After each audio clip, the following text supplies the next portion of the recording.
ga rashin tsaro, ana cikin tsoro, ana cikin damuwa, ana cikin firgici. Da wannan nake amfani da wannan dama musamman yanzu a Najeriya. Wallahi akwai abubuwa a ƙasa da ku sani ba, waɗanda wajibi ne duk malamai da suke karantarwa, da duk limamai da suke huduba a masallatan juma'a, da waɗanda suke da almajirai suke koyar da su, kaɗan da masu yawa, mu kafu da addu'a a cikin waɗannan kwanaki. Gashi za mu shiga goman ƙarshe.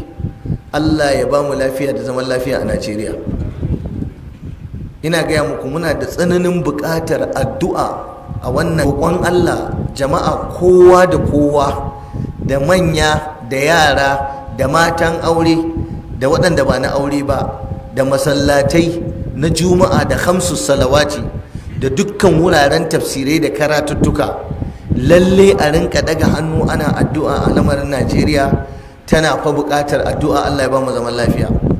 Akwai abubuwan da ba za su faɗu ba, amma abun yana da ban tsoro ƙwarai da gaske. Ana cikin zaman ɗarɗar a cikin waɗannan kwanakin. So mu roƙi Allah, Allah ya ba mu lafiya da zaman lafiya. Ya Ubangiji, duk wanda suka yi shirin ƙulla mana tashin hankali da bala'i a wannan ƙasa, ya Allah ka tausaya mana, kar ka ba su nasara. Ya Ubangiji, ka kare mu ba don halinmu ba, Allah ka kare mu don saboda masu rauninmu, talakawanmu, 'ya'yanmu ƙanana, jariranmu, matanmu, masu rauninmu. Ya Allah ka dube su, ka tausaya mana a ƙasar nan. Allah kada ka bari a wargaza ƙasar nan. Allah kada ka bari a tada hankalinmu a ƙasar nan. Allah halin da muke ciki ma ya ishe mu a yanzu, ballantana a je a daɗa afka mu cikin wani bala'in da ba mu shirya masa ba. Akwai buƙatar malamai su yawaita wannan addu'o'i a wuraren ibadunsu, a yi ta wurdi ana roƙon Allah, a yi ta karanta alƙur'ani a wannan kwanaki. Ku yi ta karatun ƙur'ani kuna roƙon Allah, Allah ba da zaman lafiya. Billahi azimu, idan ƙasar nan ta wargace, kowa sai ya ɗanɗana kudarsa. Babu na sama, babu na ƙasa da zai ji daɗi. Kun ga yadda muke a Najeriya nan, babu tsari.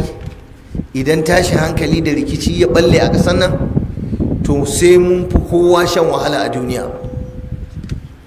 Allah ka kiyaye, Allah ka tsare.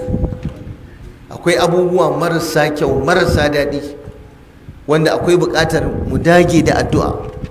Kar wani ya yi tunanin wani shugaba ko ya yi tunanin wani. Shugaban nan idan ta rikice fa barin ƙasar zai shi, in ma da ransa. Suna da bizojinsu, kullum da bizarsu a fasfot ɗinsu.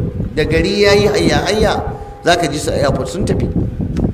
So ku tsaya ku yi addu'a. Kada wani ya ce zai tunani a ko dan wata siyasa ko dan wani abu. Ƙasar mu ce, ba mu da inda za mu zauna mu rayu mu ji daɗi in ba Najeriya ba.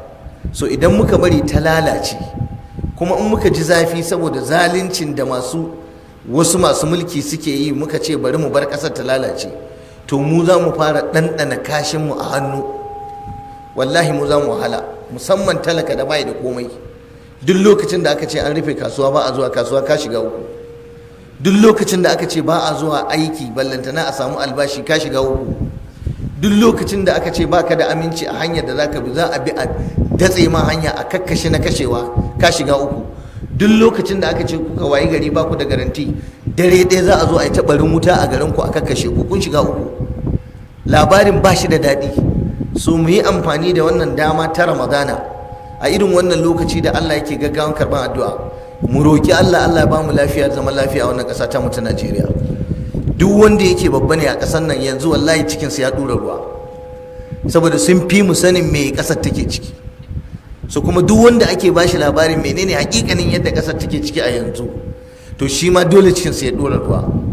So ya kamata mu yi addu'a bayan Allah, mu roƙi Allah, Allah kiyaye mu da barna, Allah kiyaye mu da fitina. Ya Ubangiji, ka kautar mana duk wani bala'i. Ya Allah, duk wanda ya shirya mana makirci, Allah ka mayar kansa. In mai shiryuwa ne, Allah ka shiryar da shi. Mu kuma Allah ka ba mu ikon gyara halinmu. Shugabanninmu kuma Allah ya ba su tausayi, Allah ya ba su jin ƙai, Allah ya ba su tunani, Allah ya ba su sani ya kamata. A yanzu ya kamata ku yi amfani da daman nan, ku ta taimaka wa mutane, ku yi tawassuli da shi.